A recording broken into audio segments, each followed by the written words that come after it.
Hello everybody and welcome to the very first episode of my all-new series, NASCAR Driver of the Month. A series where I get to pick a driver from NASCAR's history and showcase their career as a whole. Today I'm going to be talking about a criminally underrated driver in NASCAR's history who had huge potential but was cut too short and given awful rides. Today, in our very first edition of Driver of the Month, I'm going to be talking about Johnny Benson Jr. Let's get right into it. Born on June 27, 1963, Johnny Benson Jr. managed to begin his career by racing late models at the Berlin Raceway in Martin, Michigan, which by the way is a track that I actually attend pretty often. After racing a couple seasons at Berlin, Johnny Benson officially joined the ASA, or American Speed Association, in 1990. Benson's rookie ASA season was a huge success as he captured 1 pole position, 174 laps led, and scored 8 top 10 finishes and winning the 1990 Rookie of the Year award. Johnny Benson's success would escalate in 1993 when he managed to win the American Speed Association's championship that year. That same year, Johnny Benson would make his first career NASCAR Busch Grand National Series start in the number 41 Delco Remy Chevrolet Impala for Ernie Irvan Racing. But in his first career start at Michigan International Speedway, Johnny Benson went for a wild flip early in the race en route to a 40th place finish. This would be his only start for Ernie Irvan, but he would go on to race a couple more races for Base Motorsports, driving the number 74 car. He would then move up to full-time action in 1994 for Base Racing, getting his first career win at Dover and winning the 1994 Rookie of the Year award. Then Johnny Benson would skyrocket in 1995, getting 2 wins and 19 top 10s en route to the 1995 Busch Grand Nationals Championship. After his dominant 1995 Busch Grand Nationals season, Johnny Benson would then move up to a full-time Cup car in the number 30 Pennzoil Pontiac for Bahari Racing in the 1996 NASCAR season. His first season was actually a pretty good one, as he managed to get 1 pole at Atlanta Motor Speedway and managed to do a great job in the 1996 Brickyard 400 until a last pit stop issue cost him the race. He would unfortunately also fail to qualify for the Food City 500 that season, but he would end up making it up by winning the 1996 Rookie of the Year award. After yet another successful season in 1997 with 8 top 10s and an 11th place points finish, he was then picked up by Roush Racing to drive the number 26 Cheerios Ford for the 1998 season. This, however, would inevitably begin his Cup Series decline. While his 1998 season wasn't really too bad as he managed to get a 20th place points finish, his 1999 season was awful, with only 2 top 10 finishes and finishing only 28th in the final standings. After being released by Roush Racing, Johnny Benson went on to drive the number 10 Lycos Pontiac for Tyler Jet Motorsports for the 2000 NASCAR season.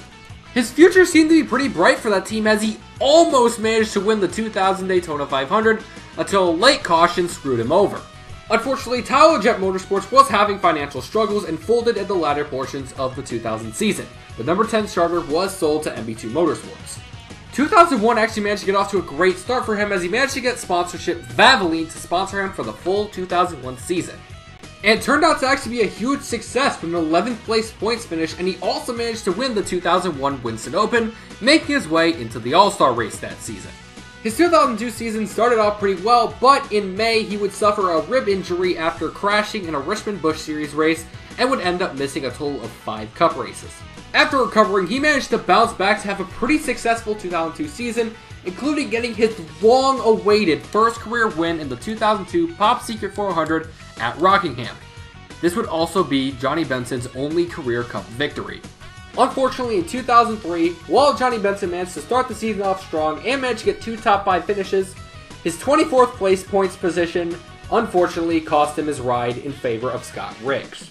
He would, however, continue to run some part-time gigs with teams like Phoenix Racing and Bill Davis Racing, all the way up until his final career start in the Cup Series in the 2007 Ford 400 for Bill Davis Racing.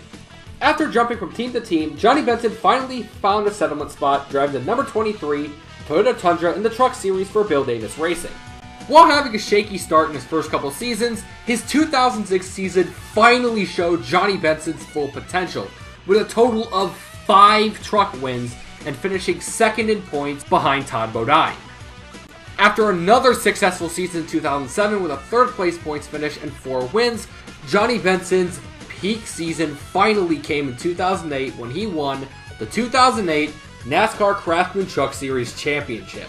Despite this, however, Bill Davis Racing would unfortunately shut down after the 2008 season, and Johnny Benson would move to the number 1 for Red Horse Racing. Unfortunately, the one team would shut down later on that season due to lack of sponsorship, and on June 13th, Johnny Benson would have yet another scary accident at Berlin Raceway, which burned him up pretty badly. He would then go on to struggle to find a ride in 2010, and would make a couple starts in the Truck Series, up to his final NASCAR start for Kyle Busch Motorsports at Texas. In the end, Johnny Benson, in my honest opinion, could have, would have, and should have been as good as a driver like Tony Stewart. He had the potential, but because of his unfortunate rides he was in, he just never got to show it and was cut way too short. Fortunately, he would be able to show some success in his earlier seasons in the Xfinity Series and his later seasons in the Truck Series. Despite that, he would just never find the spark to be successful in the Cup Series, and while he did manage to get a win, he never really got to see the same success as he did in the other two series. Today, Johnny Benson is still associated with NASCAR as he's a part of the National Motorsports Appeal Panel, along with other ex-drivers like Shauna Robinson, Bill Lester, and Lake Speed. While Johnny Benson didn't have the career many anticipated, he still definitely had a pretty good career, and that's why Johnny Benson is this month's Driver of the Month.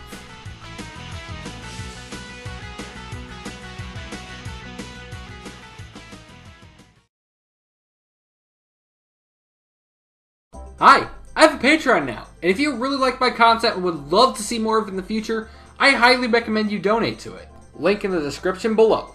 Thank you all so much for watching this video, and don't forget to like, comment, and subscribe, and don't forget to also turn on all notifications to be notified when I upload. Also, don't forget to comment below on who you would like to see in the next edition of Driver of the Month. Thank you all so much for watching, and see you next time.